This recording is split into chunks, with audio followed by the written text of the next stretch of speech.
Pachpaoli police स्टेशनचे गुन्हे शोध पथक हे अवैध दारू विक्री करणारे इसमावर रेड करण्याकामी पोलीस स्टेशनच्या हद्दीमध्ये पेट्रोलिंग करत होते।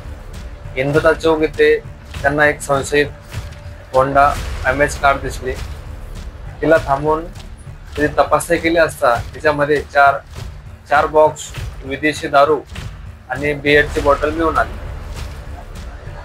सदर इस्मावरच्या दारू बाळगण्याचे काही परवाना वगैरे मागणी केली, त्याच्या तसं काही उत्तर मिळालं नाही।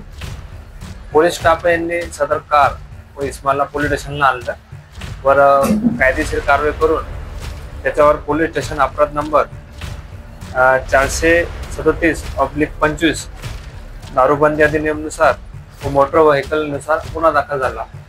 सदर विदेशी दारू व बियर 12,000ची आहे आणि कारची किंमत 4,50,000 असा 4,62,000चा मुद्देमाल पोलीस स्टेशनला जप्त करण्यात आला। पोलीस पुढील कारवाई करत आहेत।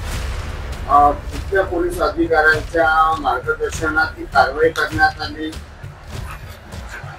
हा छापा पथकामध्ये माननीय पोलीस निरीक्षक व वरिष्ठ पोलीस निरीक्षक यांच्या मार्गदर्शनाखाली पोलीस उपनिरीक्षक Ranjit Majgaonkar, police head constable Laxman Shende, police head constable Kishor Garware, police head constable Surendra Tayde, police constable Pankaj Dabre, police constable Rakesh Kumar Singh, police constable Padmakar Uke, police constable Prashant Kosare या पथकाने ही कारवाई केलेली।